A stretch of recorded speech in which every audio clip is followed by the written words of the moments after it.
સુરતના રાજકારણમાં મોટી ઉથલપાથલ જોવા મળી રહી છે.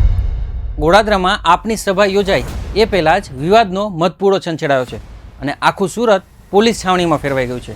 આપના નેતા ગોપાલ ઇટાલિયા, ચૈતર વસાવા અને ઈસુદાન ગઢવીના મુસ્લિમ ટોપી પહેરેલા પોસ્ટરોએ વિવાદ સર્જ્યો છે અને ત્યારબાદ વિશ્વ હિન્દુ પરિષદ મેદાને આવી છે અને હાલ સમગ્ર મામલે ખૂબ જ રાજકારણ ગરમાયું છે. તો આ મામલો શું છે અને કેમ હાલ સુરતના રાજકારણમાં ગરમાવો આવી રહ્યો છે, આવો જાણીએ ખાસ વિશેષ અહેવાલમાં. નમસ્કાર, આપ જોઈ રહ્યા છો બેનિફિટ ન્યૂઝ અને હું છું મહેશ. સૌથી પહેલાં તો આ દ્રશ્ય જુઓ તમે.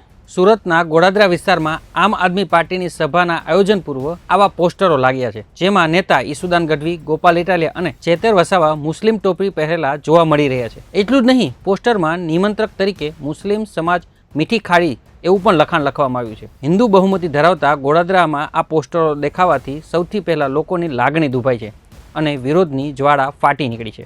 જેવા આ પોસ્ટરો દેખાય છે કે તુરંત જ વિશ્વ હિન્દુ પરિષદના કાર્યકરો રસ્તા પર ઉતરી આવ્યા. ઉશ્કેરાયેલા કાર્યકર્તાઓએ આપના નેતાઓના પોસ્ટરમાં કાળી શાહી ફેંકી અને વિરોધ પ્રદર્શન વ્યક્ત કર્યું. ગોપાલ ઇટાલિયાના પોસ્ટરો તો ફાડી પણ નાખવામાં આવ્યા અને વાતાવરણ અત્યંત તંગદિલભર્યું બની ગયું. કાર્યકરોએ એક જ સુરે સૂત્રોચ્ચાર કર્યો કે હિન્દુ વિરોધી નેતાઓને અમારા વિસ્તારમાં ઘૂસવા નહીં દઈએ. આ ઘટનાને પગલે ગોળાદરામાં ભારેલા અગ્નિ જેવી સ્થિતિ સર્જાઈ ગઈ છે. कल गोड़ादरा विस्तार में एक मुगलों की आम सभा है.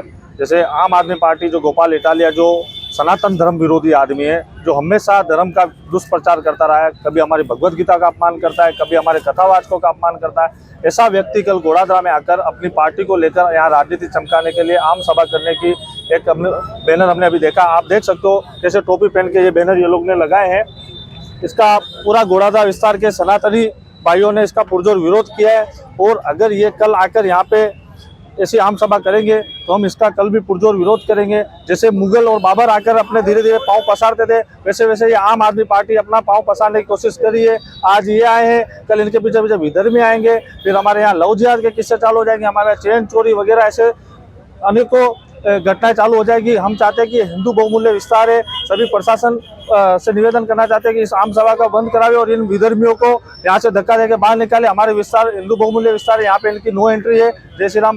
વિરોધ વધતા સુરત પોલીસ એક્શન મોડમાં આવી ગઈ છે અને સભા સ્થળ પર ચુસ્ત પોલીસ બંદોબસ્ત ગોઠવી દેવામાં આવ્યો છે. કોઈ અઘટિત ઘટના ન બને તે માટે પોલીસના જવાનો ખડે પગે તૈનાત કરી દેવામાં આવ્યો છે. એક તરફ આપ સભા યોજવા અડગ છે, જ્યારે બીજી તરફ હિન્દુ સંગઠનો આ કાર્યક્રમના મૂળમાં પણ નથી. રાજકીય પ્રતિષ્ઠાની લડાઈ હવે ધાર્મિક વળાંક લઈ રહી હોય તેવું લાગી રહ્યું છે. સવાલ એ છે કે આ પોસ્ટર ખરેખર લગાવ્યા કોણે? શું આ કોઈ રાજકીય ષડયંત્ર છે કે પછી મતોના ધ્રુવીકરણનો એક ખેલ છે? સુરતની શાંતિ જોખમાય તેવા આ પોસ્ટરો પાછળની અસલી ચહેરો કોણ હશે? આમ તો પોલીસ આ મામલે તપાસ કરી રહી છે, પરંતુ ગોળાદરાનો આ આક્રોશ અત્યારે શાંત થાય તેવું લાગી રહ્યું નથી. આ પોસ્ટર વોર વિશે તમારું શું કહેવું છે? કમેન્ટમાં જરૂરથી જણાવો.